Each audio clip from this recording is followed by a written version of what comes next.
When you think about a chapbook and having it out in the world, what are some things that you would like to do with your book? I put a call out to poets to try to create some sort of poetry offer with them. In only 2 weeks. Not all the conversations are here, but I tried to pick out some salient moments for you. So, in case you're trying to create your own poetry offer, these are the sorts of things that you want to be thinking about. Let's take a look.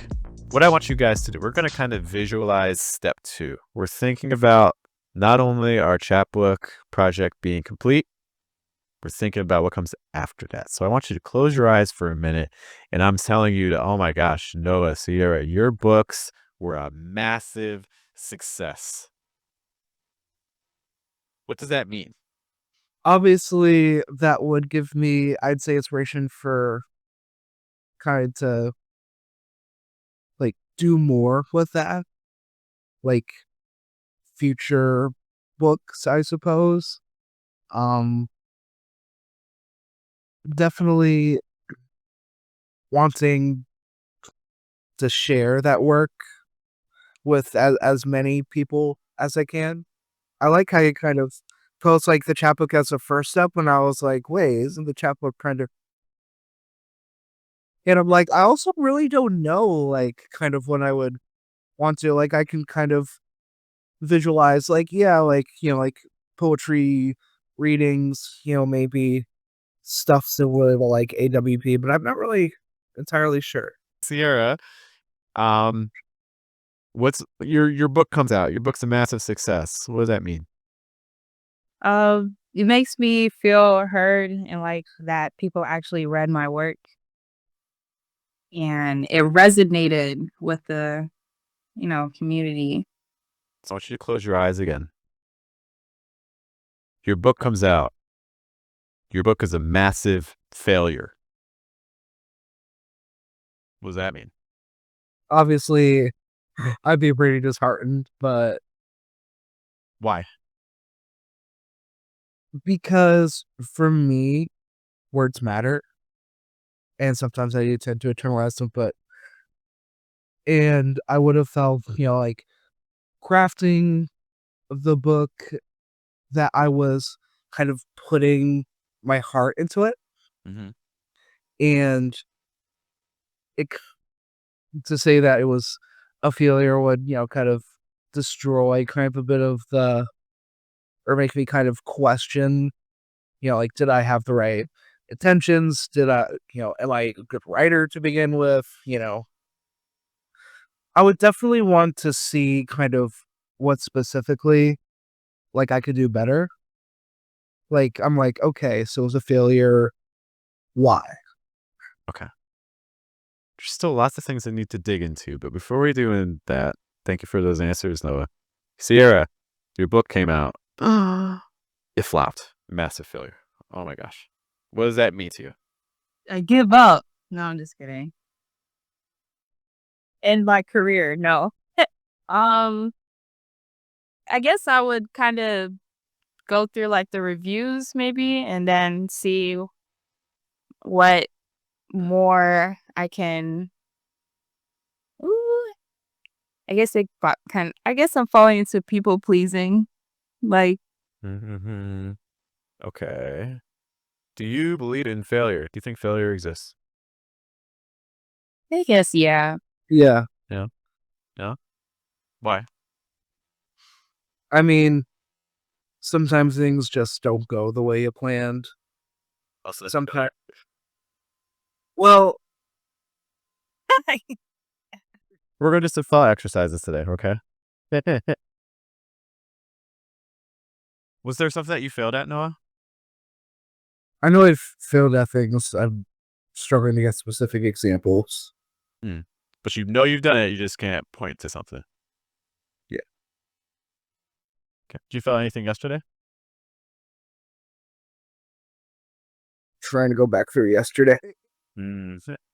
Or today? Or last week? See, I'm going to be asking you the same thing, so I want you to be thinking about it. I mean, there's definitely been times, like at work where I felt like where I thought I had prepped well, but, just kind of blew up in my face. Mm. Did that change how you acted next time or later? at all? Yeah, definitely. And I'm talking specifically about my experience teaching so far. Oh, tell me more. So basically, the way that I kind of like had structured um the lectures I had and the lessons I had just did not go over very well. It ended up confusing more than helping, Ah, man. Yeah. and kind of my kind of nervousness, kind of just my general like nervousness, kind of did not help things. Mm-hmm. And I will say that did serve to help me as I continued. Mm-hmm. But yeah, initially I was kind of like, oh, well, Do you think you're a better teacher now because of that? yeah, Did you fail? yeah, I definitely stumbled, fell on my face. I'm not disagreeing with that. I guess the thing that you're a better teacher now because of these moments that were difficult and didn't go well, or at least didn't go the way we intended. You know, I'm a really big believer in mindset when we kind of approach these sorts of things, and I think that there's a quote I really really like that says, you may have heard this before, like things don't happen to us, they happen for us. Now, that doesn't mean we like it. It doesn't mean it's enjoyable. And it doesn't mean it's going to be the interaction that we imagined happening. But y- how long have you taught for, Noah? Since the beginning of the school year, so most of 2 semesters so far. Okay, 2 semesters. Okay, I've been teaching since 2010. Um, I'm a better teacher now than I was my first 2 semesters. I promise you, and I'm going to be a better teacher, 2 semesters from now than I am right now. It builds. Things build. I've had the same situations you've got. Every teacher goes through what you're going through, and it makes us better for it. Um, what did Thomas Edison say? Like, I didn't fail 1,000 times making a light bulb. I just found 10,000 ways that a light bulb won't work. You know what I mean? So like, um, all these things that you guys told me about the failure stuff, it sounds like we're putting a lot of stock into how something performs impacts how I feel. The book isn't me. The art I make isn't me, right? My teaching isn't me, you know? So I think that's just kind of something that we want to be kind of mindful of, because if we kind of stay with that, then we're going to get real tied into how these other things perform that we don't have control over, right? And I don't know about you, but like, I don't want, if someone doesn't, if I offer my art to someone and they don't want it, I don't want that to change how I feel about me. You know what I mean? Um, the other thing I'm seeing with these descriptions for the success and the failure is I still don't really know what any of this means. We have these ideas of, like, a very general idea of what failure is, but like, what does it mean to fail? Like, when I say that your book failed, what does that mean to you? Like, literally, what would it take for your book for you to view it as a failure? Does it mean no one bought it? Does it mean that I think Sierra mentioned this thing about reviews. I think that's right. How many reviews would you look at, Sierra? Probably all of them. How many? Give me I need a number. I would say a good 5 before I just yeah. So you think a bad book, a book that fails, gets 5 reviews? You know how many reviews I think it's gonna get? 0. No one's gonna review it. No one's gonna review it. I would be thrilled if it got 5 reviews, even if there were 1 star. I would be thrilled. I moved you so much that you gave me a 1-star review, 5 different people. That's impressive. That's very impressive, actually, because most people don't say anything. It's crickets. You know what I mean? Yeah. When's the last time you had something that was horrible and then you made a 1-star review? Never. Well, why is someone else gonna be different? You know what I mean? So what does that mean? I wanna go in on this. What your book massively fails. What does that mean? Specifically. I want real specifics, nitty-gritty. Definitely, like, it hardly sells. Barely how many? Give me a number. Let's be as specific as we can. How many? Like, under 10? Sells fewer than 10 copies. Cool. Okay, we're gonna play around with this in a moment, but cool. What else? Your book fails. It's horrible. Everyone, what does that mean? I guess that's like the main thing, like the sales. Or say it's like, or say if like you're at a book fair and like nobody stops at your table. No one stops at my table at a book fair. Cool. I like this. This is getting more specific. No one stops by my table. Okay, cool. Great. What else can I say? What else would mean a massive failure for your book? What else? No reviews. No reviews. Oh my gosh, it's on Amazon. Just no reviews. Man. Especially not- like in a long time frame. It's like, Mm, yeah. got you. Okay. What else? The more you can think about this and the more specific you can give me, the more we can make sure your book is not, quote unquote, a failure. Like I guess for like, because social media is a big thing now. So if you don't see it, hashtag, It's like no shares on Yeah. posts, no shares or comments on my posts. That's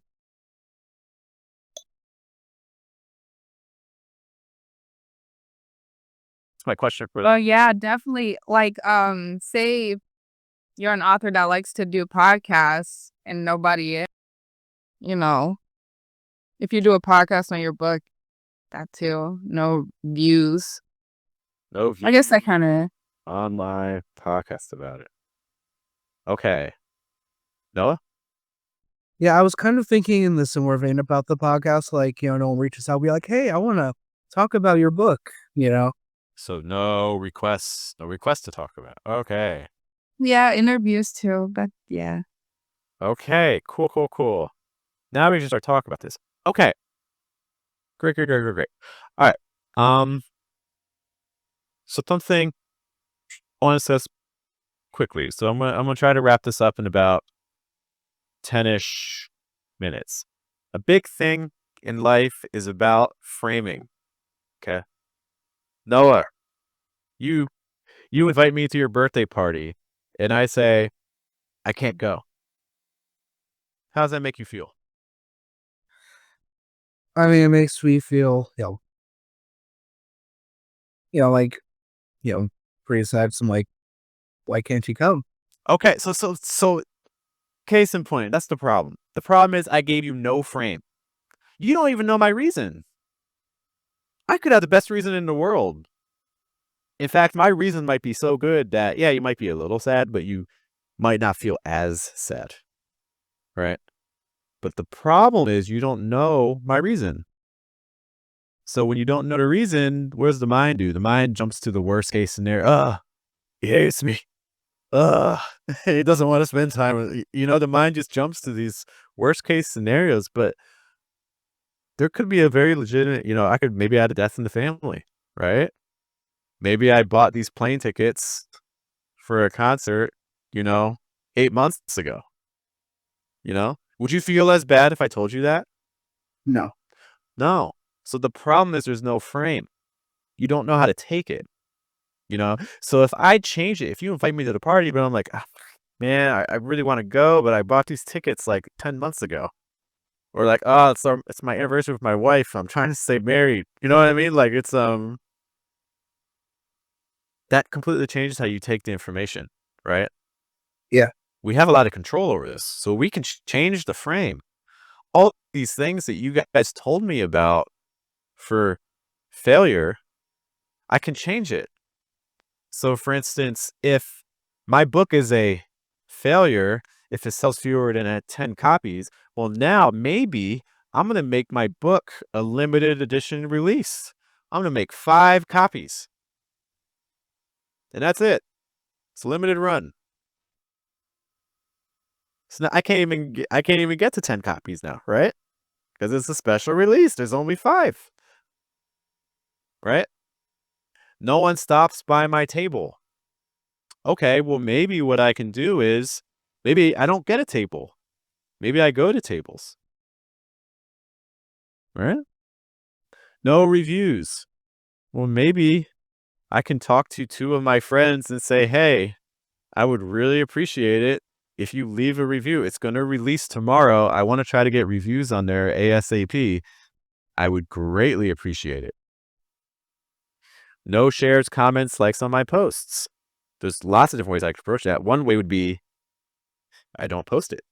If I don't post it, I can't get no shares or likes, but maybe that's not the way you want. So maybe instead I try to start building some relationships. Maybe I can work on a partnership with people. I could talk with other people who are first-time artists. Maybe I can start those relationships building, right? No views on a podcast about it. Well, how engaged am I even in the podcast community right now before my book's out? The time to talk about your book is not when your book's out. The time to talk about your book is right now before you even start it. Kinda, right? So, all this to say, all these things about failure that you guys have given me, I can make the goalposts. Right? I can determine what makes it a failure. I can also determine what makes it a success. So maybe my success is, hey, I'm going to message 5 people every day that I have a book coming out. Because I can control that, right? Did I message 5 people or no? I can say, hey, I'm not even going to worry about likes and shares and things. But every day for a month, I am going to post a picture about something about my book. I can control that, right? No one stops by my table. You know what? Maybe I organize my own event. I invite 5 authors to come talk with me. Let's just talk about books. I organize an evening where it's just 5 authors talking about newly released books. And hey, maybe that'll actually be easier to get people to listen to my podcast if I make one. Do you guys get the mindset?